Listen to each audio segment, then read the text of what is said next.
এই পৃথিবীর মধ্যে 4300 ধর্ম আছে। সেই 4300 ধর্মের মধ্যে কেন একমাত্র ইসলাম ধর্মই সঠিক ধর্ম এবং সঠিক পথ প্রদর্শক?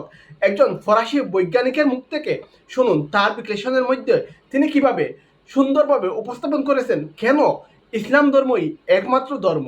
সম্পূর্ণ ভিডিও দেখেন। পৃথিবীতে 2.3 বিলিয়ন খ্রিস্টান, 2 বিলিয়ন মুসলিম, 1.1 বিলিয়ন হিন্দু, 500 মিলিয়ন বৌদ্ধ এবং 15 মিলিয়ন ইহুদি আছে। এরকম মোট 4300 ধর্ম রয়েছে পৃথিবীতে। এমন পরিস্থিতিতে কিছু মানুষ প্রশ্ন করেন, এতগুলো ধর্ম থাকতে আমি ইসলামকে কেন বেছে নেব? আমরা কিভাবে বুঝবো যে ইসলামই সত্য ধর্ম? এটা কি যুক্তি দিয়ে প্রমাণ করা সম্ভব? একে আমরা দার্শনিক দেকার্তের খুব মজার একটা কৌশলের সাহায্যে প্রমাণ করব। এর নাম হলো দেকার্তের সংশয়বাদ। সংক্ষেপে বললে তিনি বলছেন, ধরা যাক আপনার আপেল ভর্তি একটি ঝুড়ি আছে। আপনি ঝুড়িতে হাত ঢুকিয়ে একটি তাজা আপেল বের করে নিলেন। যখন আপনি আবারও ঝুড়িতে হাত দিলেন এবং এইবার যদি একটি পচা আপেল হাতে আসে, পচা আপেলগুলো বেছে ফেলে দিতে হলে একটা একটা করে আপেল হাতে নেবেন না। কোন আপেলটা তাজা আর কোনটা নয় সেটা দেখতে যাবেন না, বরং পুরো ঝুড়িটি খালি করে নিয়ে এরপর একে একে ভালো আপেলগুলো ঝুড়িতে রাখতে থাকুন। আজকের ইস্যুতেও একই কৌশল অবলম্বন করা যাক। আমি বলতে চাইছি, একে একে 4300 ধর্মকে যাচাই করা কি সম্ভব? আমার তো মনে হয় না। আমরা মহাবিশ্বে ছড়িয়ে থাকা সূত্রগুলোকে যুক্তি আর কার্যকরণ দিয়ে বোঝার চেষ্টা করি। একটি সত্য ধর্মে কি কি শর্তাবলী থাকা উচিত সেটা নির্ধারণ করা যাক। এই সূত্রগুলো দিয়ে আমরা একটি প্রশ্নের সরাসরি উত্তর খুঁজব, কেন ইসলাম?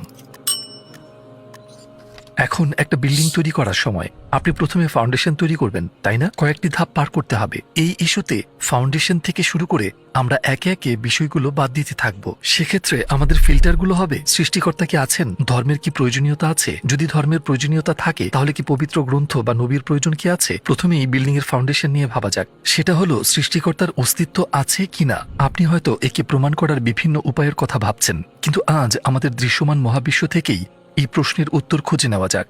এখন আমি যে উদাহরণটা দিতে যাচ্ছি সেটা বুঝতে হলে একটু মন দিয়ে শুনুন। পদার্থবিজ্ঞান বলে, যদি কোনো কাজ সম্পন্ন হয় তাহলে সেই কাজ করতে পারার জন্য অবশ্যই একটি শক্তির অস্তিত্ব আছে। যে একজন সৃষ্টিকর্তা আছেন যিনি আমাদের বোঝেন, কাজটি করার জন্য তার যথেষ্ট শক্তি থাকতেই হবে। যেমন আমি যদি একটি শিশুকে প্লেন ঠেলতে দেখি, আমি অবশ্যই তখন এর পেছনে অন্য কাউকে খুঁজবো, যেহেতু সেই শিশুর পক্ষে এই কাজ সম্ভবই নয়। আমি বরং বলবো প্লেনটি সরানোর পেছনে একটা যান্ত্রিক পদ্ধতি বা এরকম কিছু আছে। এমনকি আমি যদি স্বচক্ষেও দেখি যে শিশুটি প্লেনটিকে ঠেলছে, আমার মন তাৎক্ষণিকভাবে বলবে শিশুটির প্লেন সরানোর মতন যথেষ্ট শক্তি নেই। আমি শিশুটির আড়ালে থাকা সত্যিকারের সক্ষম ব্যক্তিটিকে খুঁজতে শুরু করব। আর যুক্তি এটাই বলে, তাই না? এই উদাহরণের মতোই যখন আমরা মহাবিশ্বে তাকাই, যেমন আমরা দেখি যে গাভী দুধ উৎপাদন করছে, গাভী তার দুধে থাকা এমিনো অ্যাসিডের কথা জানে না। যে মানুষেরা দুধ পান করে তাদের শরীরে এর প্রয়োজনের কথাও সে জানে না, কিন্তু সে ঠিক প্রয়োজন মাফিক দুধই যোগান দেয়। তার উপর সে এমন কিছু খেয়ে এর যোগান দেয় যার সাথে এর কোনো সম্পর্ক নেই, ঘাস।